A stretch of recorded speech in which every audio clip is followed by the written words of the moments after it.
Bien, vamos a arrancar justamente, seguimos con el capítulo 6, que habíamos visto los cuatro famosos jinetes del Apocalipsis, ¿no es cierto?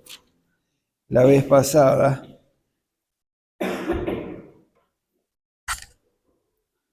Eh, Habíamos visto los cuatro primeros sellos que dieron lugar a los cuatro caballos que identificamos simbólicamente. Como dije, los símbolos siempre son abiertos, ¿no? Es decir, no es que uno pueda decir esto es esto, pero que en el contexto los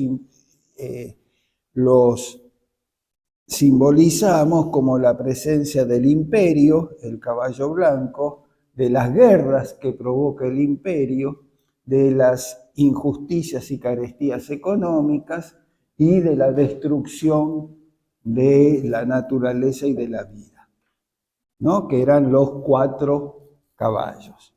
Se abre el quinto sello. Y si alguien quiere leer, entonces a partir del versículo 9. Cuando abrió el quinto sello, vio bajo el altar las almas de los que habían sido muertos por causa de la palabra de Dios y por el testimonio que tenían. Y clamaban a gran voz diciendo: ¿Hasta cuándo, Señor, santo y verdadero, nos juzgas y vengas nuestra sangre en los que moran en la tierra? Y se les dieron vestiduras blancas y se les dijo que descansasen todavía un poco de tiempo hasta que se completara el número de sus consiervos y sus hermanos, que también habían de ser muertos como ellos. Bien, hasta ahí por ahora. El quinto sello, al abrirse el quinto sello, acordémonos que habíamos dicho que el libro, el rollo que tiene el que está en el trono y que solo el cordero, el león transformado en cordero, no era digno para abrirlo, en nuestra comprensión exhibe las dos caras de la historia humana, de la relación, ¿no? La de arriba o la de adentro, de quienes son dominantes en la historia, y la de abajo o de los excluidos de la historia. No, además, el hecho, yo no lo dije el otro día, pero aprovecho ahora, el hecho de que estuviera escrito por dentro y por fuera tenía una significación especial en los rollos de la antigüedad. ¿Por qué? Porque era la imposibilidad de recortarlos. Porque si uno recortaba un lado, recortaba también el otro. Y entonces se notaba demasiado, porque quedaban, ¿no es cierto?, desfasados la superficie externa con la interna. Entonces también eso daba la idea de que era inmodificable. Vos no podés cambiar la historia desde uno solo de los lados. Si lo haces, se cambia también del otro. Entonces, aquí está la contracara. Está por un lado el imperio con sus guerras, con sus hambrunas, con su destrucción de la vida, y por el otro lado aparecen ¿quiénes? Los que han sido muertos por la palabra de Dios. Entonces tenemos por eso yo decía, están los dos lados de la historia. Al abrirse el quinto sello aparece estos que han sufrido la injusticia, ¿no es cierto?, la muerte, por su testimonio de la palabra de Dios. Recordemos que el Apocalipsis probablemente fue escrito entre el año 95 y 100. ¿Por qué es importante esto? Porque es el reinado de Domiciano. Los cristianos son fuertemente perseguidos por Nerón. Después de la caída de Nerón se produce el año de los 4 emperadores. Nosotros nos quejamos, bueno, nosotros tuvimos una semana de 5 presidentes en el 2001, 2002. Le ganamos por lejos, porque ellos tuvieron 4 en un año. Finalmente, el que queda es Vespasiano. Vespasiano fue un tipo militar muy prestigiado para el Imperio Romano, obviamente, que fue el que condujo la guerra contra los judíos cuando el alzamiento zelota. Y Vespasiano, en medio de la guerra, es llamado a ocupar el trono imperial. Por los conflictos internos que había, finalmente el Senado se inclina por un militar prestigiado que no estaba en la merezunda política, y lo llaman, y queda al frente de la guerra Tito, su hijo, que es finalmente el que conquista Jerusalén. Vespasiano justamente lo que quiere es calmar un poco las aguas políticas, entonces evita meterse mucho. No hay grandes persecuciones a los cristianos o a otros grupos durante la época de Vespasiano. Él quiere que se asiente el polvo, ¿no? Con su victoria sobre los judíos, incluso le da a los judíos ciertas prerrogativas para que no vuelvan a levantarse, les permite crear la escuela rabínica de Yohanan ben Zakkai, toda una historia en torno de eso, profecías que hay, no podemos entrar en eso, sería lindo en algún momento, porque ahí se forma la escuela rabínica hasta el día de hoy. La escuela rabínica, los rabinos, hasta el día de hoy son la herencia de Yohanan ben Zakkai, que fue bendecido por Vespasiano para que le diera continuidad a la religión judía. En la época de Jesús no había escuela rabínica. No. Esta es la primera. Esta es la escuela rabínica. Antes había fariseos, saduceos, sacerdocios, pero claro, al destruirse el templo, se destruyen los sacerdocios. Al quedar el territorio ocupado, los fariseos ya tienen poco espacio. Los fariseos que quedan se transforman en rabinos. La escuela rabínica es la herencia de los fariseos, fundamentalmente.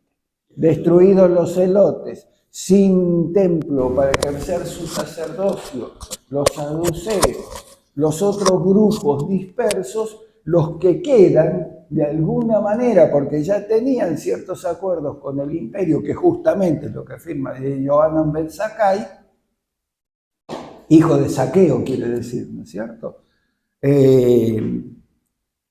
Forma la escuela rabínica de Jamnia, que es el comienzo de toda la escuela rabínica hasta el día de hoy. De ahí sale el Talmud, etcétera, etcétera. Y ahí se justifica de alguna manera que no vuelvan a hacer sacrificios. Efectivamente. Porque, digamos, el cristianismo, entre comillas, está salvado con su teología sacrificial. Bueno, un último sacrificio de Cristo y ya está. Y el judaísmo así, pero sí, estaba muy claro que había que hacer sacrificios. O sea, ¿qué pasó ahí? Todavía hay. Acomodaron la interpretación, digamos. Todavía hay que cuando se restablezca el templo se volverán los sacrificios. Pero ese es otro tema. Sí, porque está en el trasfondo de esto. De alguna manera está en el trasfondo. Vespasiano muere relativamente al poco tiempo, dura apenas algunos años como emperador, y le sucede su hijo Tito. Tito sigue con la misma política. No hagamos lío, no levantemos olas. Hay alguna persecución a los cristianos en algunos lugares muy particulares, pero no es el tema. No es el tema. Tito gobierna unos 15 años e inesperadamente muere de diarrea. Hagan ustedes mentalmente todos los chistes que quieran. Yo no los voy a hacer para no salir en televisión diciendo groserías. Tito, perdón, ¿es el mismo del año 70? Sí. Tito fue el que finalmente, como dije, destruyó Jerusalén. Todavía se ve en el arco de triunfo de Tito un carro llevando el candelabro de las 7 velas de oro y qué sé yo, como parte del tesoro. Pero como digo, Tito hace una política. Probablemente, dicen las malas lenguas, aunque no se pudo hacer la autopsia, que en realidad murió envenenado. Y se sospecha que quien lo envenena era su hermano menor, que veía que este seguía viviendo y él nunca iba a llegar a ser emperador. Domiciano. Domiciano cambia la política radicalmente. Recupera de alguna manera las ideas de Nerón de hacerse pasar por un dios bajado a la tierra y por lo tanto desata toda una persecución, no solamente contra los cristianos, también contra los druidas, contra otras formas religiosas, y vuelve a plantar, digamos así, una comprensión muy cerrada del poder del imperio y el vínculo con la religión imperial, con el propio Domiciano como centro del panteón, hijo de Júpiter. Y entonces ahí hay una gran persecución a los cristianos, entre otros, pero principalmente a los cristianos, porque ya empezaba a ser un grupo un poquito más notable que claramente no podía aceptar la divinidad del emperador.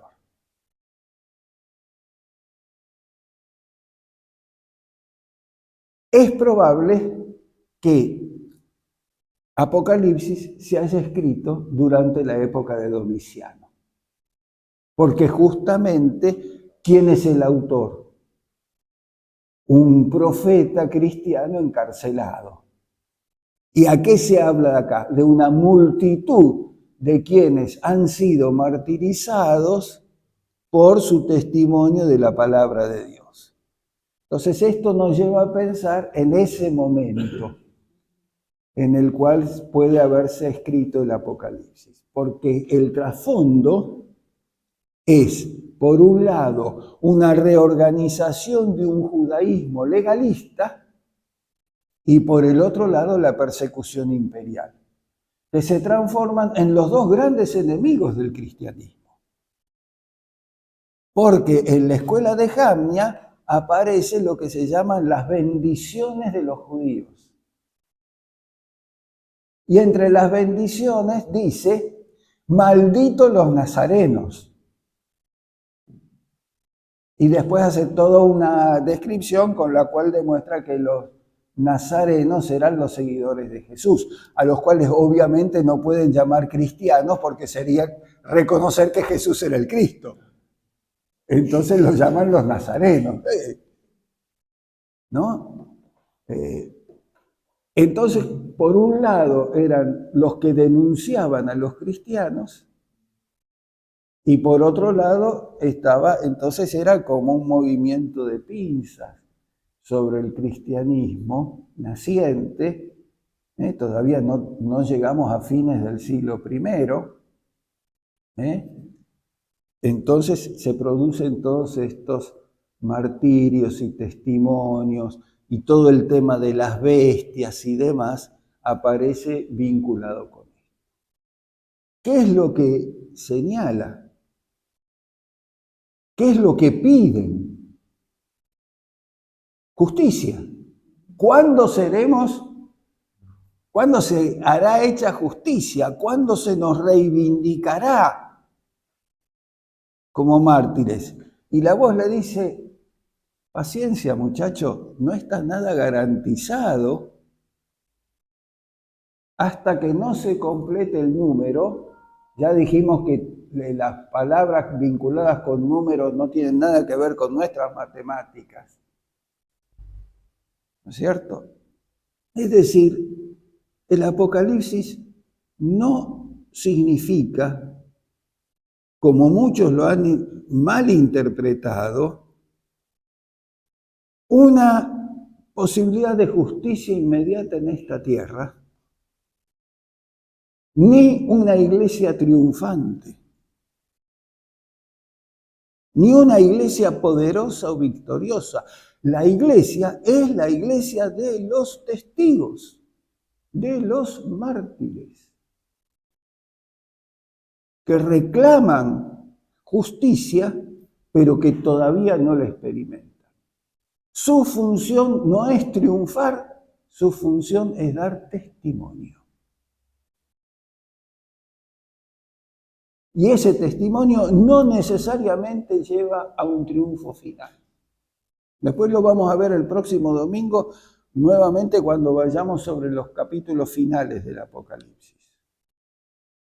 Esta idea de que los buenos formamos un ejército para derrotar a los malos o que los creyentes los vamos a destruir a los paganos, no figura en el Apocalipsis.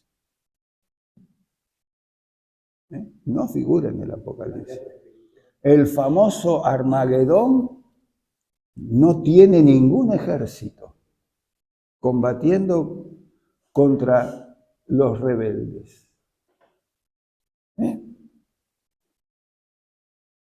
Hace algunos años, 2017 para ser exactos, cuando el 500 aniversario de la Reforma, el Papa Francisco visitó los valles valdenses como un gesto de reconciliación y demás. Y allí, en uno de los encuentros con los dirigentes de la iglesia valdense, con la tábola valdense, en Italia, Francisco pide perdón por la sangre de los valdenses que había sido derramada durante las persecuciones y qué sé yo. ¿Y qué le responde la tábola? Fue muy interesante y la traigo justamente acá como interpretación de este texto. ¿Qué le responde la tábola? Le agradecemos mucho el gesto. Miramos hacia futuro la posibilidad de un diálogo y una reconciliación. Lo que nosotros no podemos es perdonar lo que hicieron en el pasado, porque las víctimas son los únicos que los pueden perdonar. Y las víctimas ya están muertas. Nosotros no tenemos el derecho de hablar por nuestros mártires. ¿No? Entonces, me hizo acordar esto, ¿no? ¿Hasta cuándo, Señor? Eso es un asunto mío, yo no puedo resolverlo. El diccionario no tiene la capacidad de resolver esto. El martirio es un testimonio por los siglos que queda como testimonio del martirio. No hay perdón posible. En todo caso, el perdón vendrá en el juicio. Y aprovecho a decir esto, justamente esta semana hablando con alguien que escribió un artículo sobre el perdón, el famoso tema de, bueno, después de todo, Jesús perdonó a los que lo crucificaban en la cruz, ¿no? Digo, presten atención, porque Jesús no perdona. ¿Cuáles son las palabras de Jesús? Padre, perdónalos. Remite al juicio final de Dios. Él no dice yo los perdono. Él no perdona. Al contrario, le dice que son unos ignorantes que no saben lo que hacen. ¿No es cierto? Dice, ustedes no saben lo que hacen. Que los perdone Dios. Que los perdone el Padre. Si es que en el juicio se le ocurre perdonarlos. Remite a la misericordia de Dios y no a una exculpación del crimen. Esto hay que tenerlo muy en cuenta. Porque justamente este pasaje remite a eso. Las víctimas, los mártires de ayer y de hoy, los sufrientes, siguen siendo sufrientes hasta el juicio. Y el juicio queda en poder de Dios. ¿Querías hacer una pregunta sobre esto? La voz de los mártires en este capítulo puede representar también hoy en día como esa mirada histórica y la voz profética de la Iglesia que sigue preguntando hasta cuándo, dándole voz a los que ya no tienen voz, digamos, en esta historia, cuando todavía se sigue repitiendo en la historia este sometimiento, esta brutalidad contra los que buscan ser testigos de la justicia de Dios, del amor, de los valores del reino. Sí, ahí voy a responder dos cosas y después seguimos adelante, porque si nos quedamos en un pasaje podemos analizarlo durante horas, pero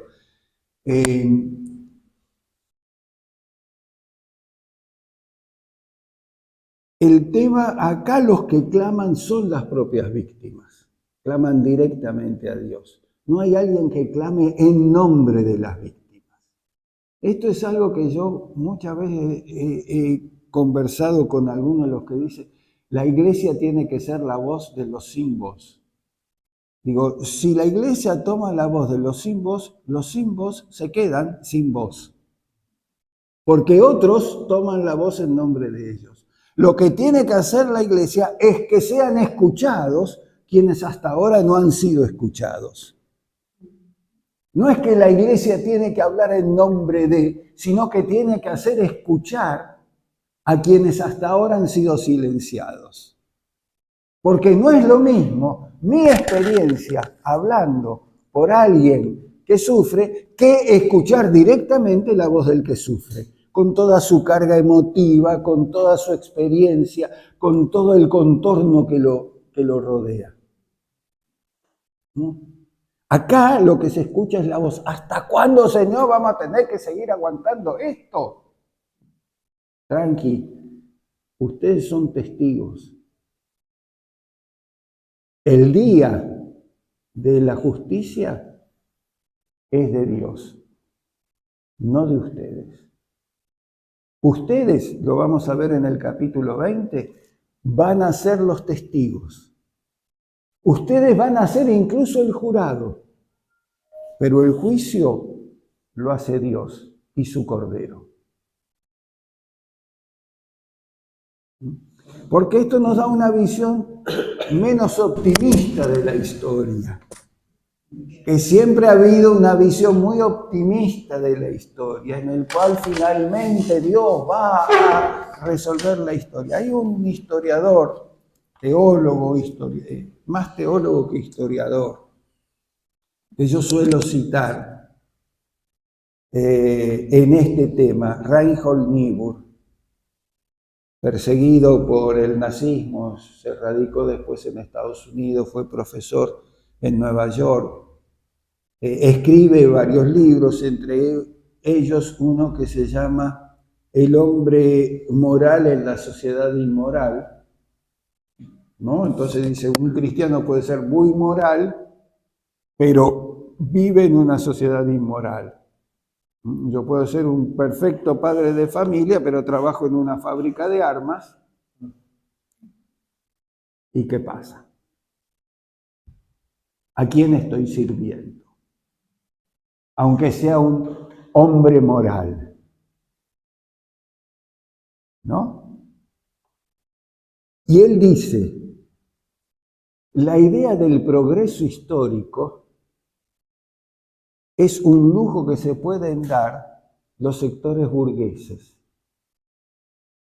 quienes viven sin ningún poder en el margen de la historia. Solo pueden esperar la irrupción de lo absoluto.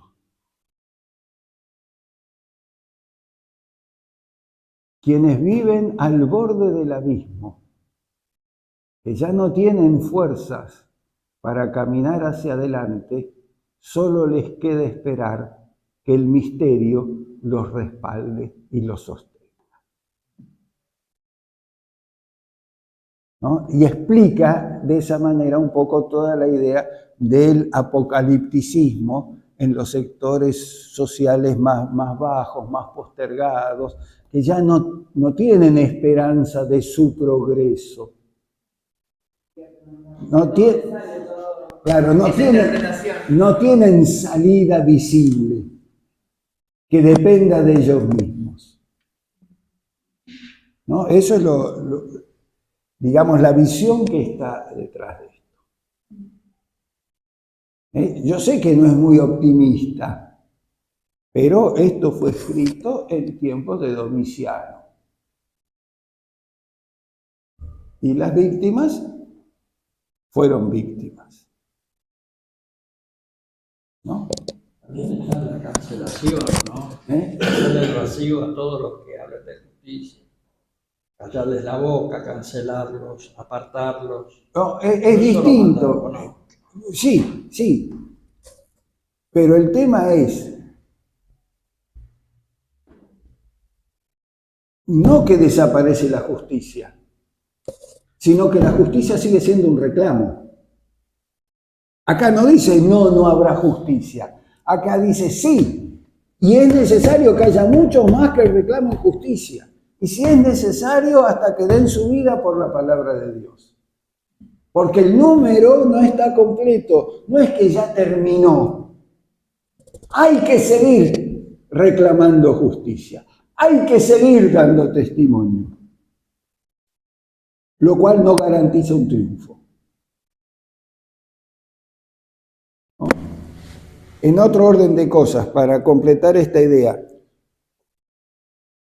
antes de seguir adelante, en una conversación que tuve con algunos creyentes muy bien intencionados, católicos y evangélicos, es un movimiento social. Pero nosotros no buscamos justicia porque tenemos la seguridad del triunfo, sino porque tenemos el mandato de amor al prójimo.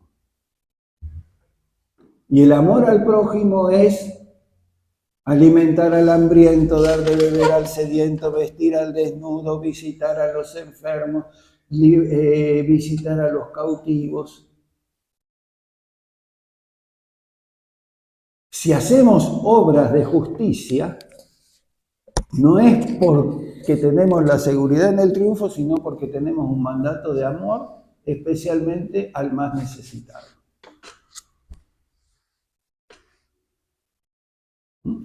Esto es claramente donde se distancia digamos así, la lucha política de la convicción evangélica. La lucha política es la lucha por el poder. Que unos pueden tener mejores intenciones que los otros y efectivamente, desde cierta cuota de poder que alcancen, mejorar la situación de vida, hacer medidas que favorezcan a los más humildes, que repartan mejor los bienes disponibles para la vida y demás, eso es cierto. Así como hay otros sectores políticos que hacen todo lo contrario. ¿No es cierto? Pero la lucha política es esa. El testimonio evangélico se puede dar en la lucha política, pero el objetivo no es la conquista del poder, el objetivo es servir al Mesías en las personas de los más débiles. Y cada vez que alguien que tiene ideas, llamémosle así, progresistas o de justicia social, toma cierta cuota de poder, el testimonio evangélico va a buscar a quienes han quedado excluidos y va a decir, todavía falta atender a esto.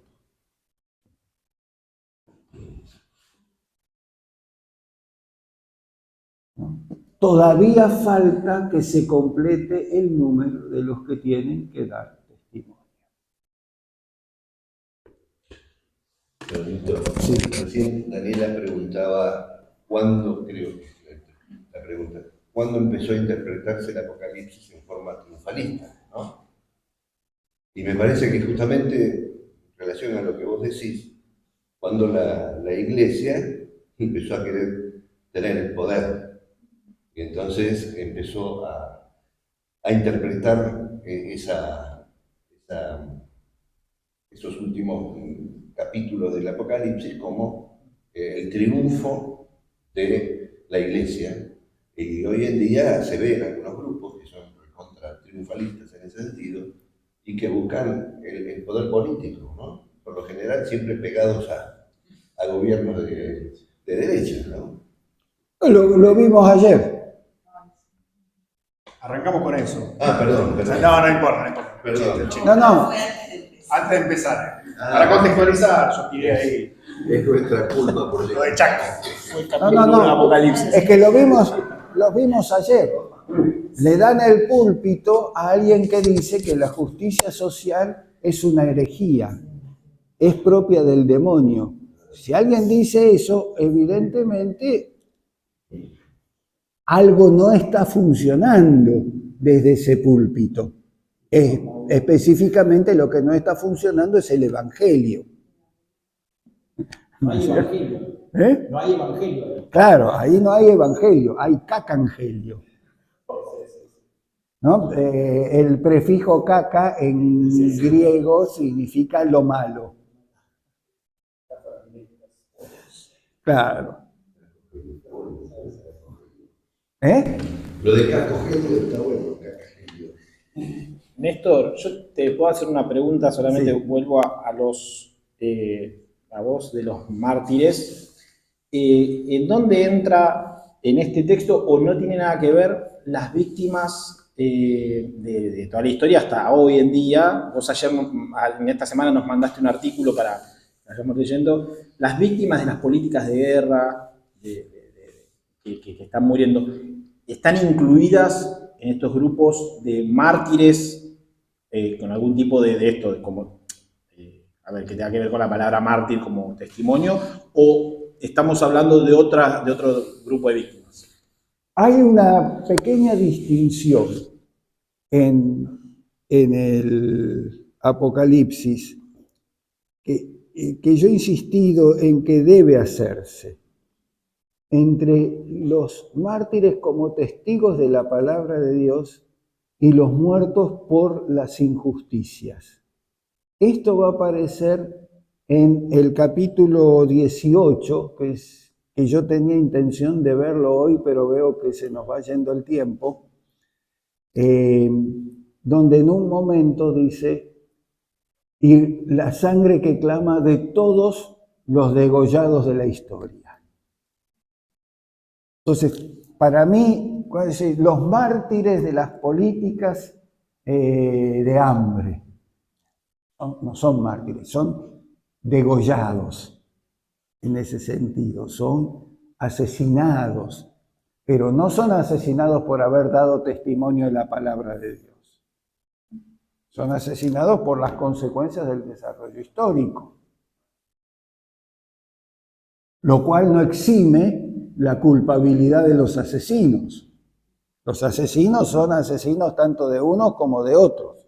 Pero la subjetividad del mártir que dice, yo sé que me la van a dar, pero de todas maneras voy a decir lo que tengo que decir. Y voy a actuar como sé que tengo que actuar. Que otro que estaba ahí justo le cayó la bomba encima. ¿No? Vamos al versículo siguiente, el 12. Miré cuando abrió el sexto sello y he aquí hubo un gran terremoto, y el sol se puso negro como tela de silicio y la luna se volvió toda como sangre. ¿Sigo? Sí. Y las estrellas del cielo cayeron sobre la tierra como la higuera deja caer sus higos cuando es sacudida por un fuerte viento, y el cielo se desvaneció como un pergamino que se enrolla, y todo monte y toda isla se removió de su lugar. Y los reyes de la tierra y los grandes ricos, los capitanes, los poderosos, y todo siervo y todo libre, se escondieron en las cuevas y entre las peñas de los montes, y decían a los montes y a las peñas: caed sobre nosotros y escondednos del rostro de aquel que está sentado sobre el trono y de la ira del Cordero, porque el gran día de su ira ha llegado, y ¿quién podrá sostenerse en pie? Aquí aparece entonces justamente la idea del juicio, ¿no? El día de la ira del Cordero. Pablo va a hablar también de esto en Romanos. La ira de Dios, Romanos 18, si no me equivoco, 17, 18, capítulo 1, 17, 18. Porque la ira de Dios se enciende contra toda impiedad que esconde la verdad mediante la injusticia, ¿no? Y entonces entra ahí con la ira de Dios y por otro lado con la gracia de Dios, Pablo, ¿no? Acá aparece, y fíjense que esto es interesante porque el Cordero tiene la ira, ¿no? Es decir, un cordero airado no es muy peligroso para nadie.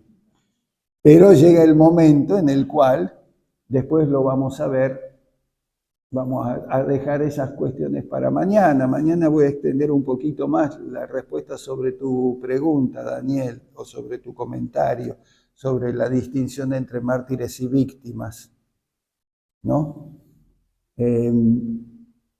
Fíjense que acá aparece también la destrucción, digamos así, ecológica, ¿no? Aparece la idea de que el cielo, aparece el hecho de que los poderosos no se salvan. Los reyes, los gobernadores, los ricos, los poderosos, la van a ligar igual que cualquier otro, ¿no? Porque llegó el momento en el cual esta injusticia, recuerden que está el clamor de los mártires justo antes, esta injusticia se va a acabar y nadie va a quedar exento de ella. Esta visión se va a repetir en prácticamente 3 visiones subsiguientes. Esta visión, la visión de las copas y la visión de las trompetas. Si bien cada una de estas visiones tiene ciertas particularidades en una mirada tan corta como la que tenemos, de solamente 3 sesiones, no podemos entrar en detalle en cada una de ellas. Sí leí esta porque de alguna manera señala, ¿no? Por otro lado, señala justamente una de las cosas que yo decía el otro día, en el sentido de que el Apocalipsis no es un libro racional, sino que son distintas visiones. Es una irracionalidad de una razón distinta, que es la razón de la fe, ¿no? Es la razón de las visiones. porque acá el cielo desaparece, se torna negro, se caen las estrellas, y en la siguiente visión nuevamente hay un cielo estrellado. Y en la siguiente visión también hay otro cielo que se enrolla. De manera que no hay coherencia de que una visión sucede a la otra como han pretendido algunos, sino que se superponen, incluso tienen detalles distintos. ¿Por qué? Porque trata de mostrar el espíritu a Juan, ¿no es cierto?, distintas facetas de lo que es un mundo en destrucción. El problema que tiene Juan es que la creación está siendo destruida. Y como diría Pablo en Romanos 8, y hay una gran teóloga y biblista católica, Elizabeth Schussler Fiorenza, que escribe su libro sobre el Apocalipsis, y dice, el Apocalipsis se parece mucho más a la teología de Pablo que a la del Evangelio de Juan. Porque algunas de estas cosas que aparecen en las visiones, Pablo las dice de otra manera. En el capítulo 8 dice, toda la creación ha sido atada a vanidad, no por culpa del que la ató, y espera ansiosamente la liberación de los hijos e hijas de Dios. No, es decir, la creación, por eso el que está en Cristo es una nueva creación, porque apunta, igual que el Apocalipsis, a la necesidad de recuperar la creación en su totalidad, no las almas individuales de los creyentes, sino lo que apunta es a la necesidad de una nueva creación, de la recuperación, de la recreación de la obra buena de Dios que va siendo destruida. ¿Qué es lo que la destruye? Fundamentalmente la corrupción. Pero la corrupción, en términos bíblicos, no es entendida como la coima o cosas así, es entendida como un ejercicio destructivo del poder. El corrupto es el que hace un ejercicio destructivo del poder. Así sea honesto, en cuanto a que no se mete una moneda en el bolsillo, pero sí hace un uso de su poder que destruye a otros. Este es el corrupto. Y esto se va a ver, salteamos entonces varias cuestiones, se va a ver en el capítulo 17 fundamentalmente.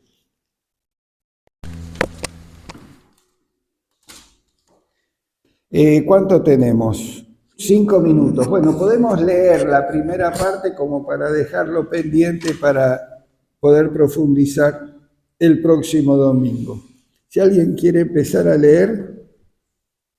Vino entonces uno de los 7 ángeles que tenían las 7 copas y habló conmigo diciéndome, ven acá, y te mostraré la sentencia contra la gran ramera, la que está sentada sobre muchas aguas, con la cual han fornicado los reyes de la tierra y los moradores de la tierra se han embriagado con el vino de su fornicación. Y me llevó en el espíritu al desierto y vi a una mujer sentada sobre una bestia escarlata llena de nombres de blasfemia, que tenía 7 cabezas y 10 cuernos.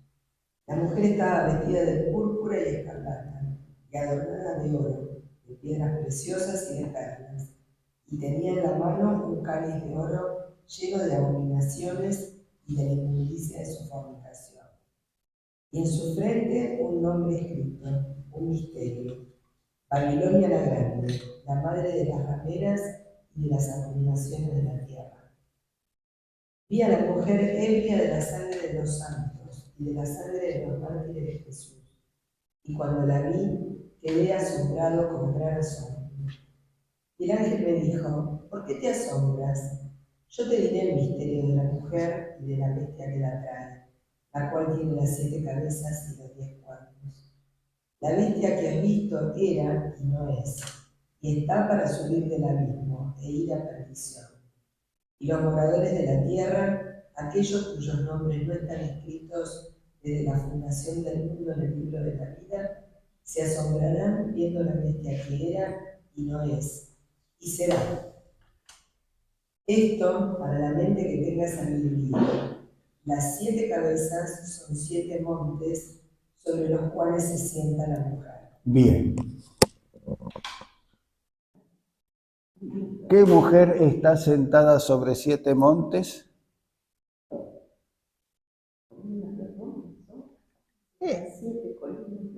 Pareciera, ¿no?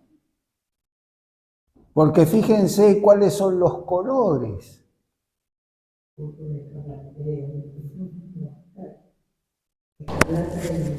Y púrpura. Y el blanco y el oro. ¿Se acuerdan que dijimos la vez pasada? ¿Qué es el blanco y oro? El color del emperador. ¿Qué es el escarlata? El color de los senadores. ¿Qué es el púrpura? El color de los séquites, de los jefes del ejército romano. Vieron que se ven las películas, pero en ese sentido reflejan bastante cierto. Los penachos de los cascos romanos, ¿de qué color son? Escarlata, ¿no es cierto? Cuando está a cargo un senador. Y las ropas son púrpura cuando está a cargo un equites, un caballero, alguien de la orden, que dicho sea de paso, no cualquiera podía llegar, ni siquiera por una buena carrera política o militar, si no tenía un respaldo. Para poder ser senador había que tener por lo menos 1.000.000 de sestercios en tierras de pan llevar. Es decir, el poder político tenía que estar unido al poder económico. Y para ser un equites, es decir, un general del ejército, tenía que tener 500.000 sestercios en tierras de pan llevar. Tierras de pan llevar quiere decir tierras productivas. ¿Cierto? Entonces, estos son los poderosos que están asentados. Esta es la bestia, cuyo nombre es Babilonia. ¿Qué es Babilonia? Babilonia es el primer gran imperio de la tierra, Babel. ¿No? Es el primer intento de ponerse en el lugar de Dios, de llegar hasta el cielo para hablar cara a cara con Dios. Dice Génesis 10, Nimrod, el fundador de Babel.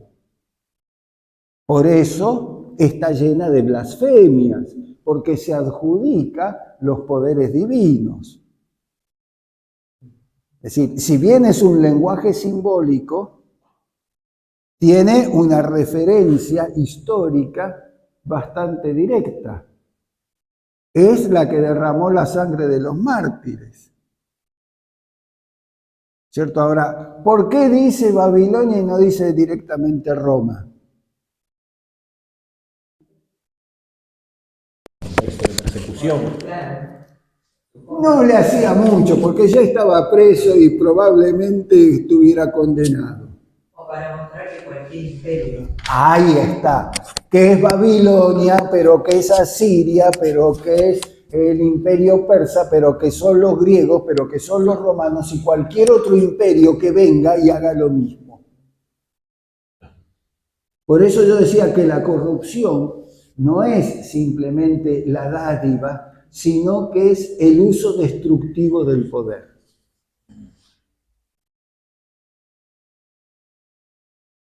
¿No? Es la pérdida del sentido de relación. Por eso se la equipara a una prostituta. ¿Por qué? Porque la prostituta no ama, cobra.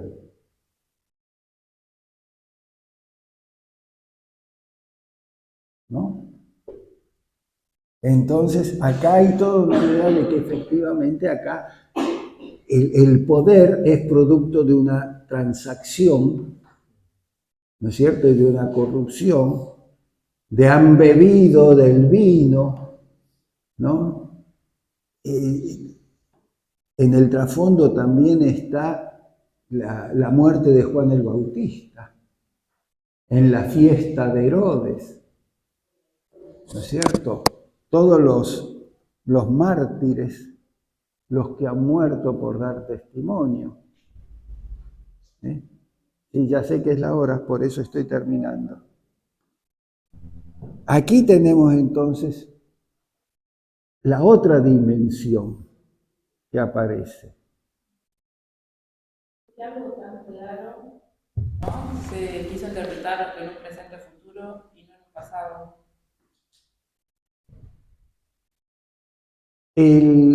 Lo que pasa, bueno, por eso dije que mi interpretación del Apocalipsis no condice con la mayoría, porque yo leo el Apocalipsis no como un calendario del futuro, sino como una revelación. ¿Qué es lo que está pasando en nuestro mundo? Porque justamente, como dije, Apocalipsis significa revelación. Nos está mostrando a través de estos símbolos la realidad que estamos viviendo.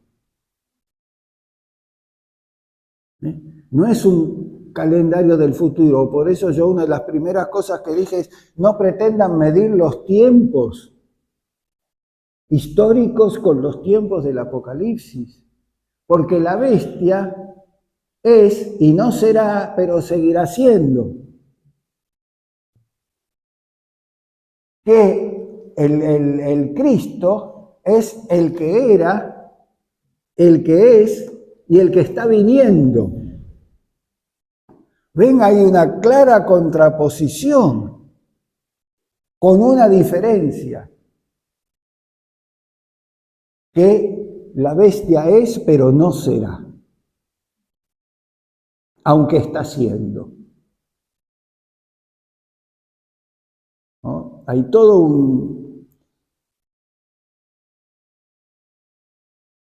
toda una necesidad de repensar el concepto de tiempo en el Apocalipsis.